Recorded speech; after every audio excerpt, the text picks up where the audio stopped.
Hello दोस्तों, नमस्कार। आप सभी लोग स्वस्थ हों, सुखी हों, इसी कामना के साथ आज की वीडियो का आरंभ करते हैं। और आज की हमारी जो वीडियो है वो है भागवत गीता पढ़ने के कुछ खास नियम। तो आइए जानते हैं कौन कौन से हैं। तो जैसा कि दोस्तों, भागवत गीता के पाठ से व्यक्ति को काम व कर्म के बारे में सीख मिलती है। इतना ही नहीं, हमारे हर प्रश्न का उत्तर गीता में समाहित है। आप जितनी बार इसका पाठ करेंगे आपको कुछ नया सीखने को मिलेगा। श्रीमद् भागवत गीता हिंदू धर्म का एक पवित्र ग्रंथ है। गीता में 18 अध्याय और 700 श्लोक हैं, जो सभी महत्वपूर्ण हैं। महाभारत में भगवान श्री कृष्ण ने अर्जुन को जो उपदेश दिए थे वही गीता है। गीता में आत्मा, परमात्मा, भक्ति, कर्म, जीवन आदि का बृहद रूप से वर्णन किया गया है। गीता में हमें यह ज्ञान मिलता है कि व्यक्ति को केवल अपने काम और कर्म पर ध्यान देना चाहिए।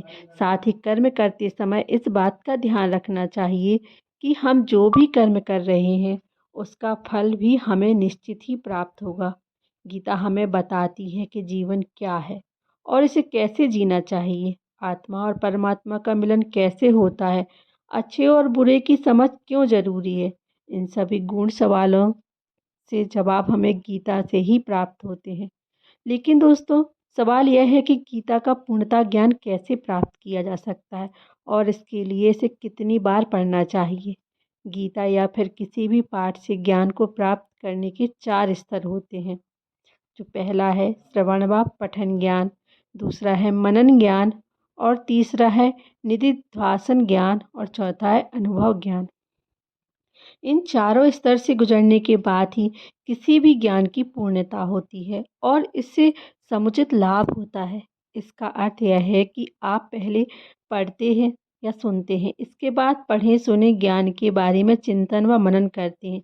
यदि वह आपको ठीक और उपयोगी लगती है तब उसका अभ्यास कर उसे अपने जीवन में उतारते हैं और आखिर में उस ज्ञान का प्रतिफल आपको मिलता है। किसी भी ज्ञान को आप पढ़कर या सुनकर छोड़ देंगे, उसे अपनाएंगे नहीं, तो उसका फल कैसे मिलेगा। यही बात गीता पर भी लागू होती है।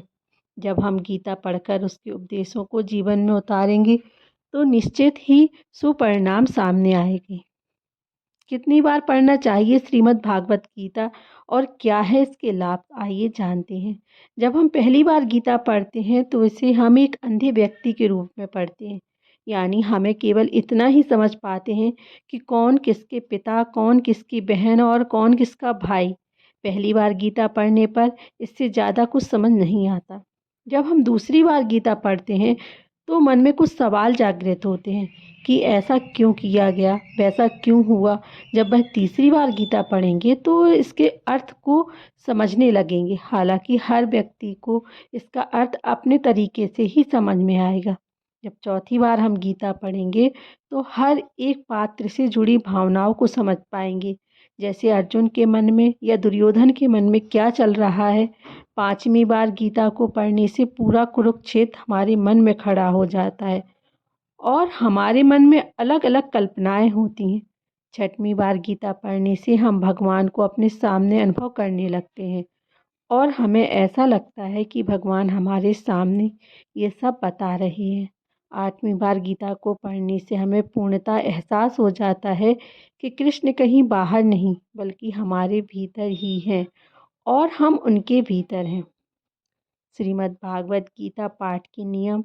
भगवान गीता पढ़ने के लिए भागवत गीता पढ़ने के लिए सुबह का समय सबसे उत्तम माना जाता है, क्योंकि इस समय मन, मस्तिष्क और वातावरण में शांति व सकारात्मकता होती है। गीता का पाठ हमेशा स्नान करने के बाद शांत चित्त मन से ही करना चाहिए। पाठ करते समय बीच बीच में इधर उधर की बातें नहीं करनी चाहिए और ना ही किसी कार्य के लिए बार बार उठना चाहिए। साफ सफाई वाले स्थान और जमीन पर आसन बिछाकर ही गीता का पाठ करना चाहिए। गीता के प्रत्येक अध्याय को शुरू करने से पहले और बाद में भगवान श्री कृष्ण और गीता के चरण कमलों को स्पर्श करना चाहिए। तो दोस्तों, आपको ये जानकारी कैसी लगी कृपया कमेंट करके ज़रूर बताइएगा।